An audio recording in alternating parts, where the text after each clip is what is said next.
Louisiana's finest. I say, who that? R.I.P. Tom Benson. Shout out to the whole Who That Nation. Now who that? That fever, that flavor, that funk. I say who that? That fever, that flavor, that funk. Oh, who that? That fever, that flavor, that funk. I say who that? That fever, that flavor, that funk. You got that fever? Yeah, yeah, that fever for the flavor. Got that flavor? Yeah, yeah, that flavor for the funk. You got that fever? Yeah, yeah, that fever for the flavor. Got that flavor? Yeah, yeah, that flavor for the funk. I got that fever, my people. See, we not equal, my people. I'm like that dog saint underneath the steeple, my people. Got Drew Brees, he the feature, and our defense the sequel. The D-line and linebackers, man, they coming to reach ya. Make enemies some believers, cause we overachievers. DBC 50-50 balls, and we call them keepers. Y'all can follow this leader, cause Sean Payton will teach ya.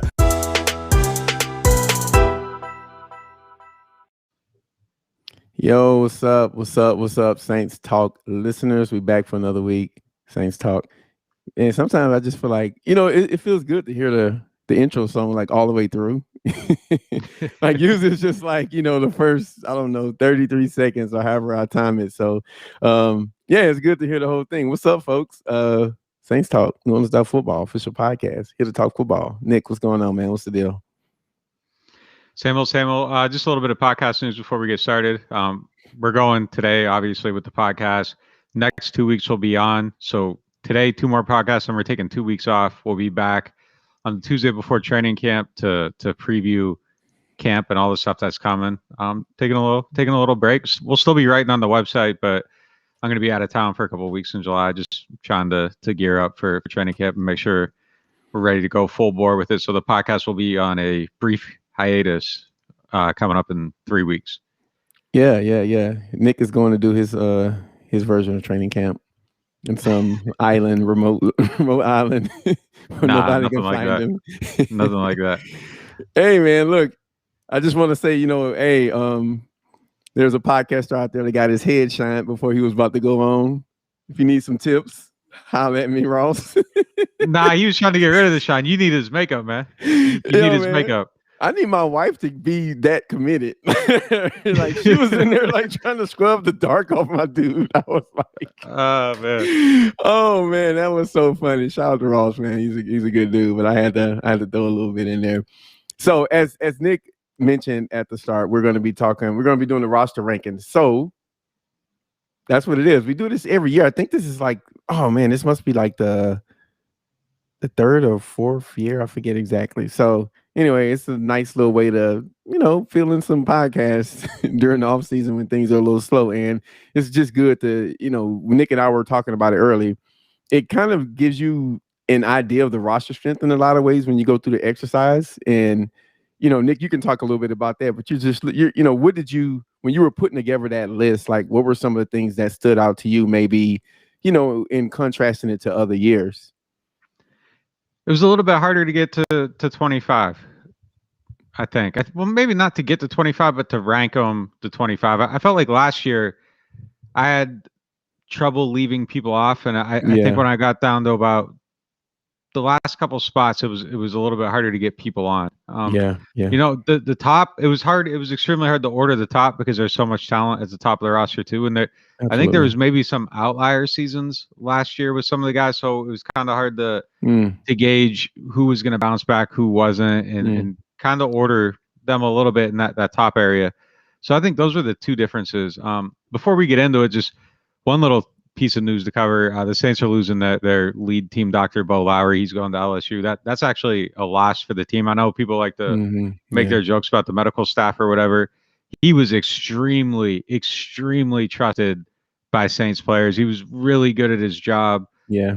I think their health was a little bit better after he took over in that lead role. Going back a couple of years now, he was on the staff before. I think overall that there's some. I'm not going to defend anything that's happening. I do think that there's been some misperceptions and maybe some unfairness in some of the stuff that's been said over the years about them, not necessarily related to Bo. I think Bo's reputation and track record is pretty pristine. Yeah. But I mean, that's a loss. I mean, the guys that I know, he wouldn't mind me saying this. I know Teron Armstead really, really, really trusted Bo, and you saw his health get better, and Bo played a part in that. Tron obviously traveled the country, tried out different things, but I mean, there was a good relationship there. So LSU always after Saints people, man. It seems to be their MO. But I mean, that's a good job for Lowry, overseeing, 200 sports or the or whole whatever operation. Yeah. Big. Yeah, Morstead said something about him leaving too. I think I saw him tweet, kind of appreciation for the job that he had been doing with the players too, to kind of echo what you were saying. Yeah, he's from Baton Rouge, family lives up there, so it makes a lot of sense for him on a lot of fronts. But LSU definitely really likes to come after Saints people, man. It's a thing. Every time there's an opening, it's a thing. Yeah, it was like Ryan Nielsen. They was trying to get him, then Joe Brady, and I'm pretty sure they tried to get Drew to go back to college. Sean, do you want to offensive coordinate? It's crazy, man. Yeah. It ain't, it's a relationship, but it ain't like, it ain't that good. So LSU, y'all need to, just go get Bama or something, man. Leave that alone. So, all right, roster rankings. So you're we're gonna let you go last because it's always more exciting, to kind of see your response and hear you go first. So I'll start off. I usually read off like the bottom of my list, because what I do is I'll go get a Saints depth chart and say, I think if I get the website I go to, it says it starts with wide receivers. So I'll just start ranking. I'll put the wide receivers in rank, and then I'll insert each position into it. So Mike Thomas, number 1, not going to say who's number 2, blah, blah, blah. Then I'll insert the tight ends and running backs in there. So I ended up with like some guys I don't rank, Jake Limpman and 5th string guys, but I kind of end up with a list of about 30 to 35 people. And so I'll just read off some of the guys at the bottom of my list who didn't make it, just so if people wondering like where those guys are. 33, Quan Baker. 32, Juwan Johnson. 31, Shaw Toto. 30, Zach Bond. 29, Paulson Adebo. 28, Nick Van Nett. 27, Pete Werner. 26, PJ Williams. So those are some of the guys who didn't make my top 25. This was a tough list. My first guy off was Shaw Tuttle at 26. Okay. And then below him, Nick Van Nett, I would probably have at 27. So Okay. those are my last 2 off, I guess, or however you want to put it. They're 26 and 27 for me. And the other thing we didn't do specialists, so that takes off Will Lutz, the punters, JT Gray, right? Guys like that. Just didn't make it on the list. So if we were doing those guys, Will Lutz would have made my list somewhere, and JT Gray probably would have been in this first batch. Top 10. He would have definitely been somewhere 20 to. He probably would have been 25 on my list. I probably would have put him on there because he's among the best at what he does. Yeah, he's good. He's really good. Yeah, he's really good. Yeah, it's just one of those exercises. Like I said, it's always a good exercise for me to kind of like take a step back and look and say, okay, like what do I think the state of the roster is? And this is one of those things that always kind of gets me there. So with that said, let's get into the list, because let's see, we've been going 10 minutes already. We ain't got started. So my number 25 is P-Rob, Patrick Robinson, which is a little scary because he may end up being CB2 and he's like the 25th best player on your roster. So it's not ideal, but again, it just kind of goes to what you were saying is, the roster is you've been saying it for a while. The roster is in a little bit of a different state this year, just based on the cap and some of the things they had to deal with. So some of that depth, or you may have lost a couple of players you maybe didn't want to lose. So yeah, P-Rob, my number 25. I went P-Rob or Adebo, whoever CB2 is. I don't know who it's going to be. Whoever it is has to be on this list somewhere. I think they just need to be represented on the list. And I think it says something that we're kind of starting it out is basically, it's all the starters on here and then a couple backups. And then, so for a starter to be listed at 25 kind of speaks to how we view the roster at that spot. Yeah. Now, I do think that there's a possibility that P-Rob could be much better than the 25th player on this team, but he was a backup last year. When he did play, he looked good. It's just you didn't get enough of that exposure the last time he was a starting cornerback. I don't really think it's really fair to hold him to this what he was during his first stint with the Saints. I think he learned some things, gained confidence, came back, was a little bit of a different player. but I can't do that projection with either one of these spots. It would be a fallacy to say CB2's at 15 or something like that right now when it feels like such a big hole on this team. So I'm in agreement with you putting those guys at the bottom of the 25. Yeah. And one thing you did mention, I'm glad you said it, was that this is a projection for the upcoming year. So it's not like it's not, hey, it's not career achievement. Yeah, exactly. Yeah, that's a big point. And it's not, oh, they were good last year. This is how we think they're going to be this year. It's more like, hey, all right, here's how we think these guys are going to project. Question. Did you kill me last year for having like two guys in one spot? Was that you? No. You were killing me. Like you killed me. No, you were. We'll go back to the tape. You killed me for having slashes last year. Last year. Maybe Ian killed me for doing. Maybe it was Ian that killed me for having slashes because you were all over. You were all over me last year for having slashes, man. Well, the reason why I came right back to it out of the gate. So the reason why is because like I did it and Ian was like, nah, bro, you bugging, right? Like you can't get away with that. And so I was like, all right, whatever. And then you went and pulled it on me, and I'm like, no, see, I tried that and I didn't get away with it. And so that's your second straight year of like No, I Taysom it, man. Slashes knew everything, put it on there. Slash. Yeah. Cordell Stewart out here. Yep. That's crazy. One more point, and then my last point, I promise you, I'm gonna get going. We didn't do specialists like you said, but like I put Deontay Harris in there somewhere. Yeah, he's a little different. Yeah. So Taysom is a specialist too. Or he may be a quarterback. My bad, Taysom. I mean, and that's not. I didn't mean to throw no shade. I know Jameis Hive is happy from that comment, but yeah. All right. So moving forward, my number 24, and we're going from 17 to 25 today too, right? 17, probably 21. Yeah.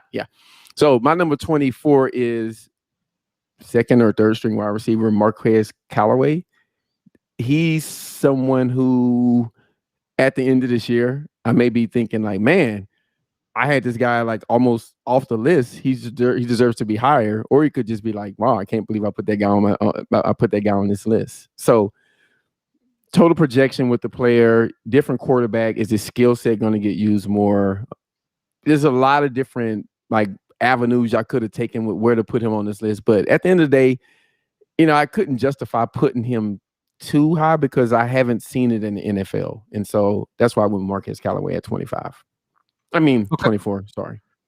He'll come up on my list at a certain point. I think he's going to be pretty solid for this team. Like 12 for you or 10. Yeah, definitely not 12 or 10, but he'll be on the list today at some point. Okay. Yeah, okay. I think he's solid. We saw a lot from him last year in small doses. Like there was a lot to like in small doses, is the way I would put it. But there wasn't a lot of doses, so we'll see how it goes with him. But I do think that he's going to come to life. I think he's going to be able to do more down the field. That was kind of something he did a lot of at Tennessee. So yeah, I think he's going to have a good season. I think he's going to be a solid number 3. For UDFA, he was really good last year. I mean, a lot to like. Was he their best rookie in your opinion? Last year, Cesar Ruiz, Zach Bunn, Adam Trautman, him. You could make an argument. It was probably Trautman, but I think it was him personally. You could make an argument. You could he got hurt. If he hadn't gotten hurt, I think it probably would have been Callaway. But maybe the guy. If you take everything off him and you just do a blind test, I think Callaway might have been the guy that showed you the most to be excited about. Is maybe how I'd put it. I don't know if he had the best season. Trautman's blocking was really good for them last year. Yeah. So, but yeah, looking at it through like who's the guy that you're most excited to see, I think that if someone said they thought Callaway showed the most and has the most upside, I wouldn't be mad. I wouldn't be mad at that. I would disagree with it on some levels, but I wouldn't be mad at it. Someone could make that case, and I wouldn't start a huge argument over it. I wouldn't say upside, but I would understand like excited to see him. But I don't think I'd buy the upside argument. But like, hey, this is a guy I'm excited to see. I definitely could understand that. Definitely. Maybe. I mean, he's in the like really talented, man. Yeah, he's Trautman will be my number 1. I'm going to regret saying this, but I still think Ruiz has more upside. I think there was a reason he was really good in college, and he was really He was really off in his first season, but yeah, definitely. I would put those two ahead of him, and then I would put Callaway right there. But I think Callaway has significant upside for what he is, what he can be. I don't think he's going to develop into like a Mike Thomas type receiver, but if at the end of it he becomes a solid, like a really, really solid number 2, I think he could be that. And for UDFA, I mean, that's outstanding. That's big winning. If he's if he's your number 2, either Tre'Quan was really bad or you struck gold. Yeah, I mean, like in time. I don't know if it would be this year, but I think in time. Like Brandon Coleman was a really good UDFA receiver. Like that's what you got out of him. Like is almost like you can't really ask for a whole lot more. That's a huge win, and I think Callaway's way better than as a receiver or as an overall as a receiver. Okay, but he got to make that one play per Coleman game. Coleman gave you that 18-yard catch. And he was on third and 10. He's like, did he take his shoulder pads off in the third quarter? He catch it, we out. Like that was it. Yeah, that's funny. All right, give me a 24. 24. I got Peyton Turner at 24. Okay. Or I'm sorry, I'm reading my list backwards. I got Pete Werner at 24. So I got Pete at 24. So I have Peyton Turner at 23. So you just gave me what you're next to. That's fine. Yeah, well, I had to clear it up. But yeah, I mean, I kind of got the rookies that I got on this list sort of at the bottom, just simply because we haven't seen a lot from them, and I don't want to make big, huge projections for anybody. As far as Pete, I think Pete's going to be a solid starter this year. He'll probably end up at the end of this. If we re-rank this, we revisit this, I think he'd probably be higher on the list at the end of the year. I'm glad you back calling him his first name again. I thought y'all fell out. He's back Pete again. I said Pete again. My bad. I think he's gonna be fine. He's the only Pete on the team, so I call him Pete. Oh man, first name, last name, depending on how you look at it. But yeah, I think he's gonna be a good player, and he's extremely solid. He's gonna be solid. I think when we revisit this list, both these guys would probably be higher on it. Starting out, I think he just, in fairness to the process, we didn't even see them practice yet. I can't really go there. And symbolically, I got CB2 at 25. So that's kind of my process. Like, Well, if there wasn't the issue with CB2, I would have had these guys at 25 and 24. But symbolically, I had to, I just had to do that out of principle for how much we've talked about this position. So, yeah. Well, at my number 23, I have Pete. Yeah, but of the Andrus type, not the Werner type. Oh, so there are two Petes. There are two Petes. You were like, there's only one Pete. I was like, boy, Andrus is getting slandered all off season. Poor Pete guy. Carmichael too. So I guess there's 3. Oh yeah. But Andrew, you say something about Andrus, he's gonna post some Pro Bowl photos and be like, we are calling him Andrus. He's Pete. He has to be Pete. He's Pete. Yeah. And the rookie, he's not. You gotta. Your first name, last name. You gotta get used to Werner. Yeah, exactly. You're not there yet, young buck. Yeah, so I put Andrus Peat there. Highly disappointing place for him to be, in my opinion. This guy, he's making top of the market guard money. Not at the top, but he's one of the higher paid guards in the NFL. They re-signed this guy. We was speculating that he's going to have he's going to be healthier this season. He's going to be able to play better. I don't think that we saw that this year. I don't know if there's a reason. I don't know if he was hurt. I'm not sure why we didn't, get some improvement for him. Maybe he is what he is as a player. Usually by the time a guy gets to his second contract, they don't really turn around their career. There's guys who have, and he's not a bad player. I'm not going at him as a bad player, but for the money that he makes and the position in which he was drafted, I think that's, it's a little bit disappointing, I would say. If you drafted him in the fourth round and he performed like this, then I would understand it a little bit more. But yeah, Pete came in at 23 for me, and I think that's just a little low for him, based on like what he should be, how he should be performing. I got him at 21.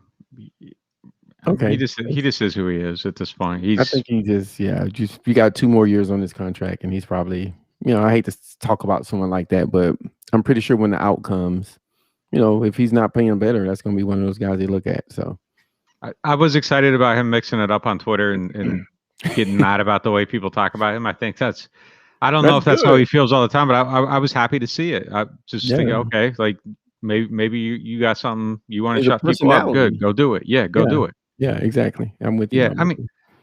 Yeah, I mean, he just is what he is, man.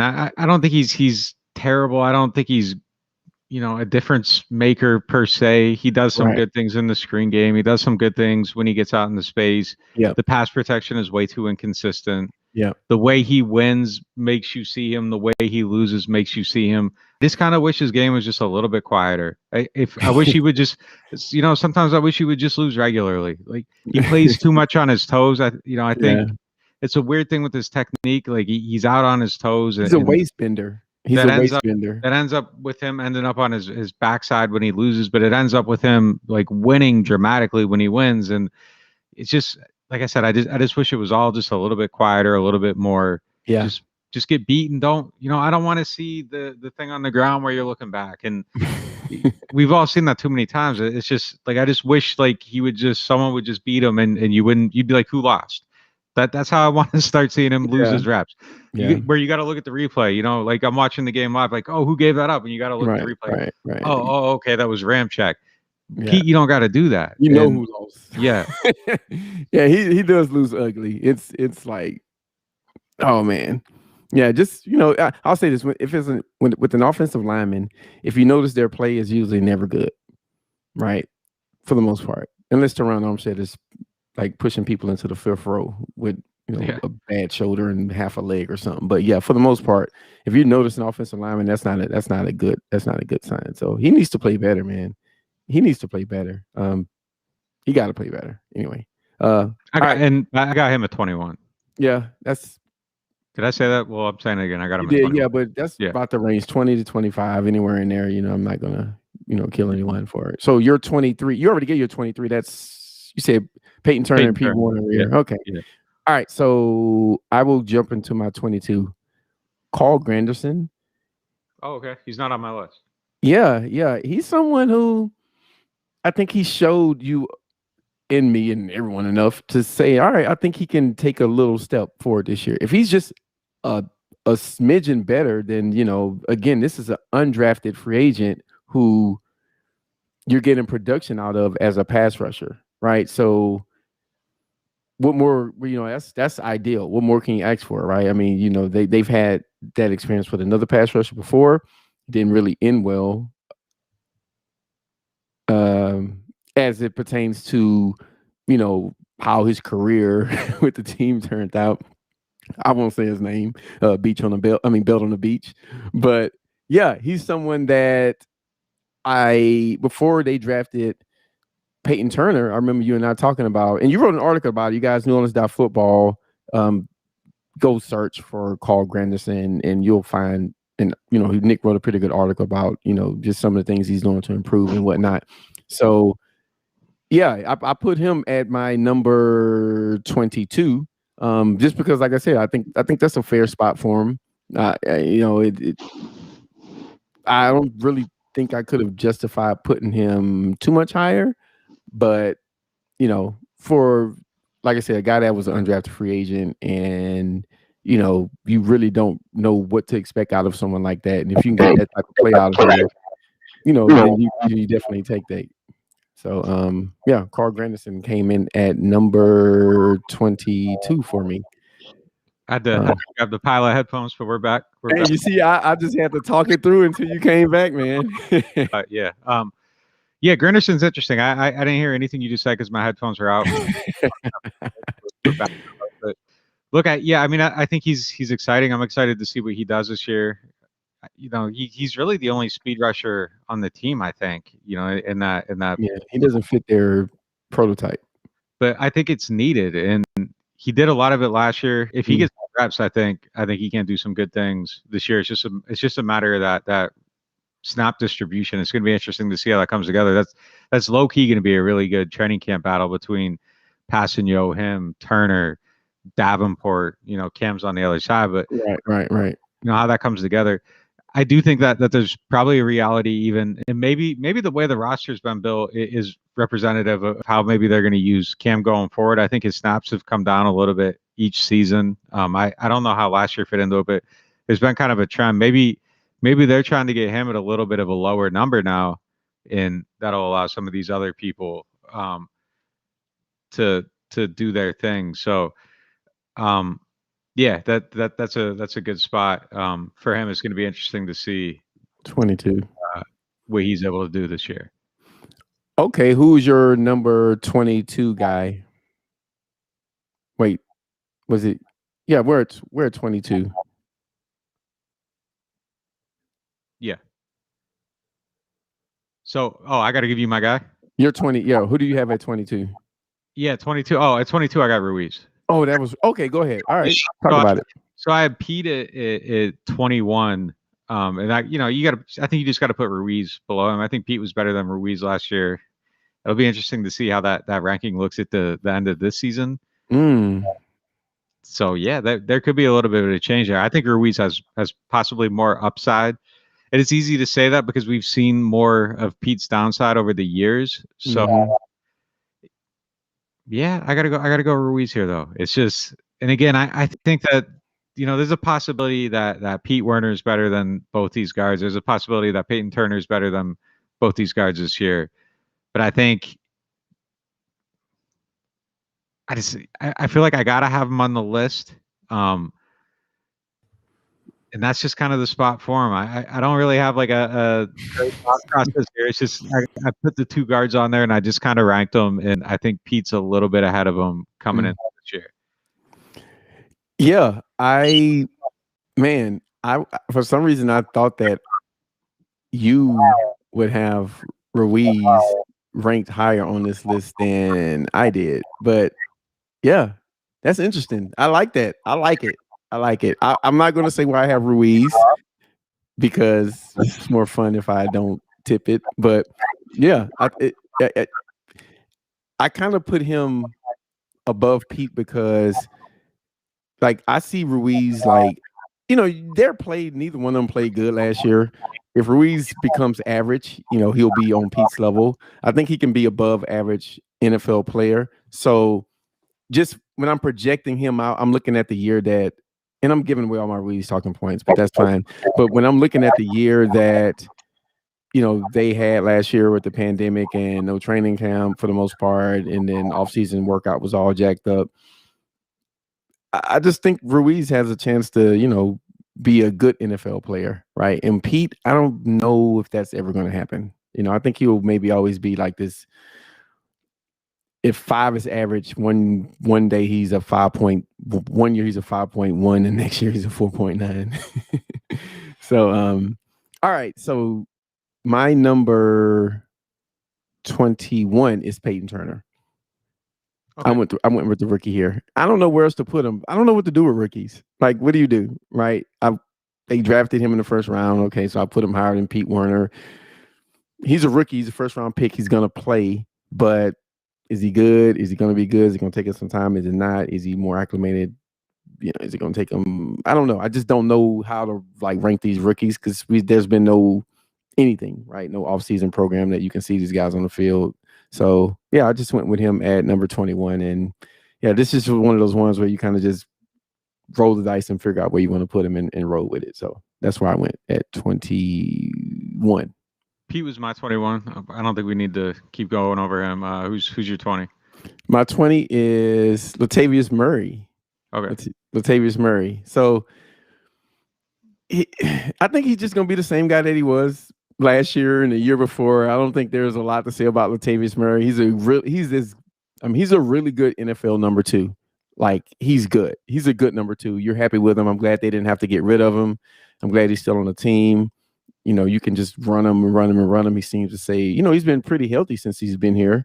So not a lot to say there. He's got a really good running back in front of him. He's never going to see a ton of touches, but if he ever has to be the guy for a game or two, you feel comfortable. He's a good player. So, probably not going to make any Pro Bowls, not going to, blow up your fantasy team week in after week out. But yeah, for a number 2 to spell Alvin Kamara, I think you're doing pretty good there. So, yeah. Latavius Murray was my number 20.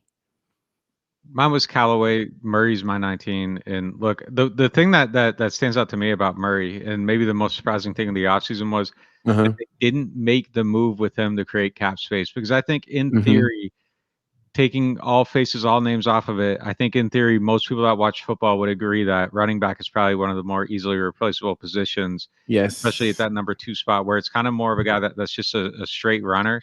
Yeah. And they didn't make that move, and they held on to him through everything. And I thought there was a good chance of that happening at some point. But it didn't. And look, I think overall there's maybe evaluation of running back that's a little bit different with the Saints than it is for other people that kind of hate on the idea of spending money on running backs. Going back to 15 when they paid Mark Ingram, I didn't think they were going to pay Ingram just because, hey, like your cap's a little bit tight, you got to replace him. Not only did they pay Ingram, they paid Spiller too, and then they give Alvin the huge contract, which Alvin's a little bit different than other running backs. And then keeping Murray this year. So I just think that they really like having those running backs, and if they get a guy they're comfortable with, I think they just want to pay for him. And look, if you have a back that doesn't fumble, that's going to get you the hard yards, that's going to embrace that role behind Alvin and not complain about how they fit in or where their touches are coming. I think there probably is some value to that maybe if you go out and you sign another RB2, they're worried about where they're going to go next and where their career is heading, and they need their touches, and maybe they don't embrace it the same way, and maybe that is worth a little bit more money. So I mean, he's a good player on the team. He's solid. I think he's great at what he does. I think he could probably do a little bit more.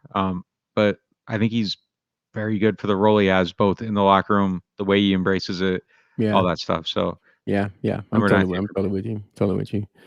Okay, so he was my number. Gosh, this text is small. 20. All right, so he was your 19. You said he was my 19. Yeah. Okay, so I think we're starting to kind of run. So give your 18 and my 18 are the same. So I mean, your 18 and my 19 are the same. So let you talk about them.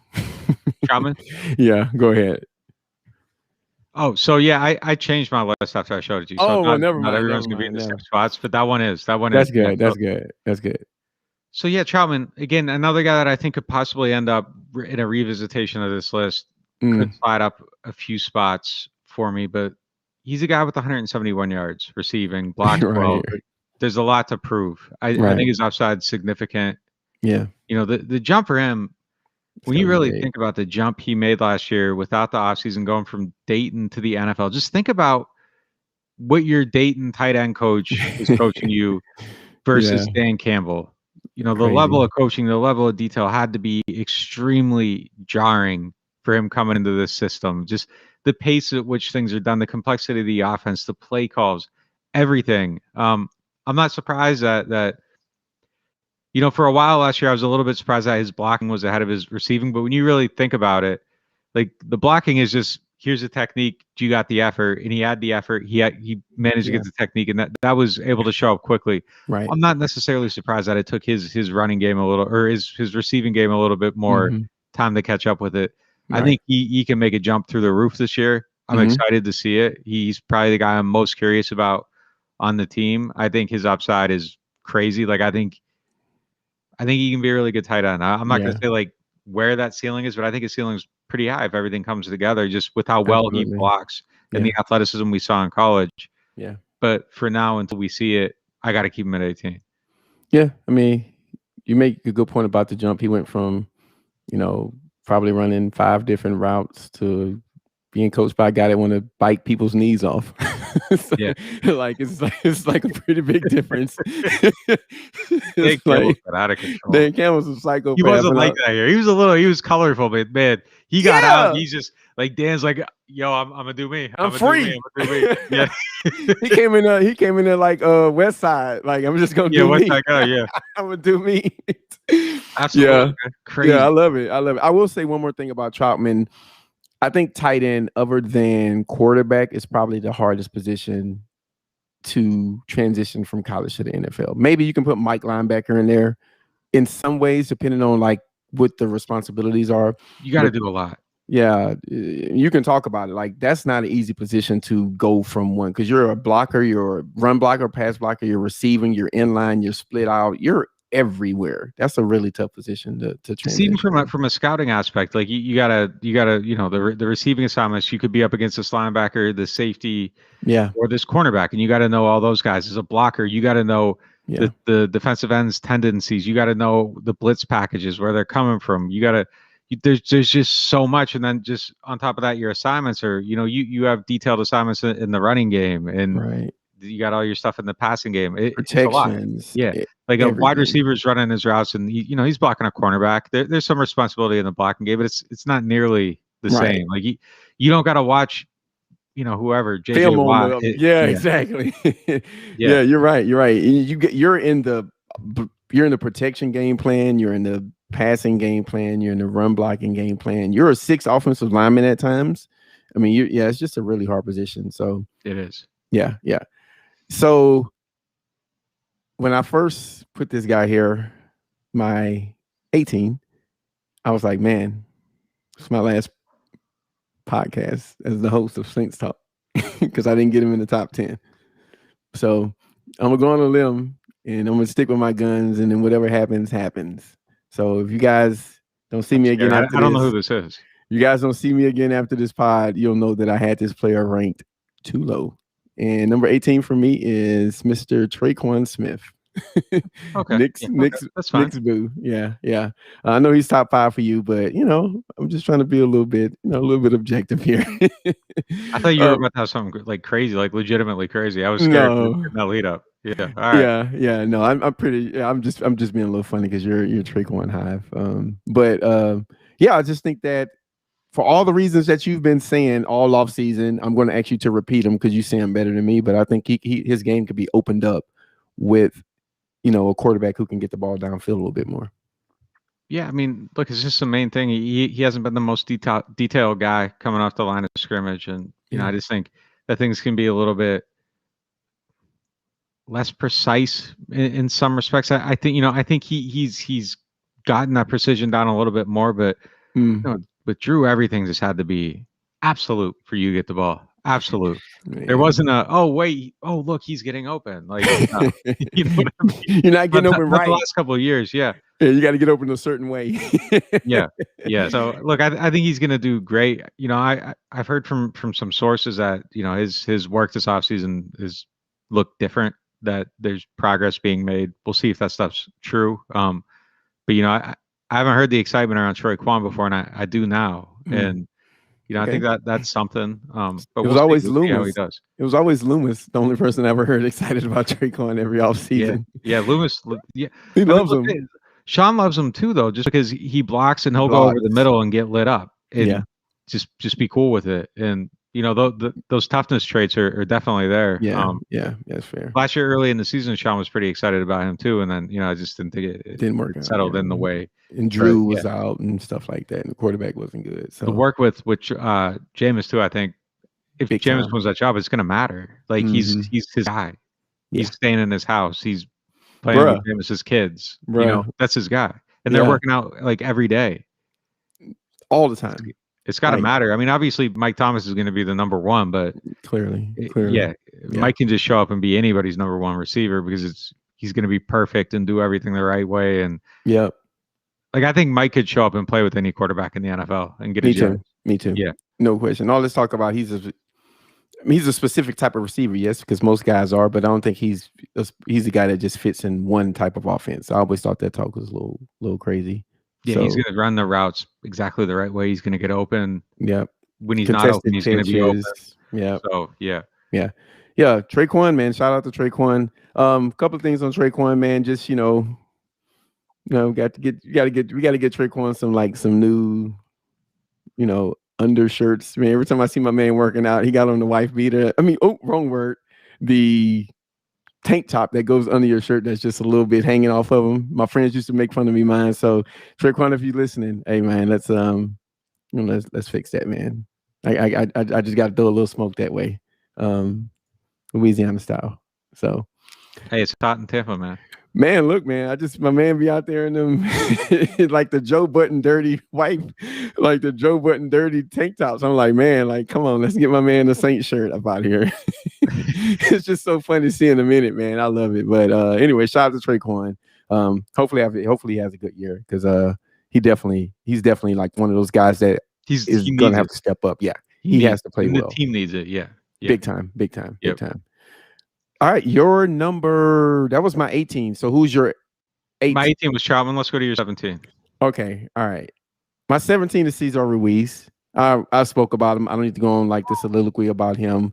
I think this is a projection, it's a projection. Yeah, it is. I mean, you don't gonna say that. We know it's a projection at this point. Don't kill me. Now you're projected. See, I wasn't gonna say much about him, but here's why I came in. Okay, Tre'Quan has been in the league for 3 or 4 years. I forget how many. Never been really that good. So it wasn't hard to put him over Tre'Quan. I'm going through my list. Adam Trautman. These guys were rookies, right? At the same time, I think even you said you can probably project Ruiz a little bit above Trautman just because of, hey, the pedigree is there. He was outstanding in college, right? Going down my list, Latavius Murray, he's a number 2 running back. It's not like this guy. That wasn't a hard decision for me to put him over Murray. And now you're getting into Peyton Turner, rookie. Don't see him. Carl Granderson, he may be the number 4 DE if he's lucky, right? Andrus Peat, easy. Marquez Callaway, same thing. Rookie came at the same time, upsize a little bit higher, and P-Rob. So I tried to put him lower, but I was like, no, this is where he belongs. He's number 17, and the roster is it's top heavy in a lot of ways, and then you get into some of the depth, and then it's not what it used to be. Last year he might not have made the list, but this year, if we're being real in the re-rank, like we do a re-rank, and we probably should at the end of the year revisit this or something, because I was even thinking about last year's about like some of the stuff we got wrong, some of the stuff we got right. If he's not in the top 15, I think that the team's probably not reaching its potential. I think he needs to be like a top 15 player on this team, especially if Pete isn't going to be. Well, I'm looking at the guys who he will replace, and I mean, I can see on my side where he could. I could see him getting all the way up to 15. I could see him getting all the way up to 14 even easily on my side. I see a couple of guys that I would like to see him pass, but for the most part, I mean, someone else had a down year. But yeah, I get your point though. You make a good point.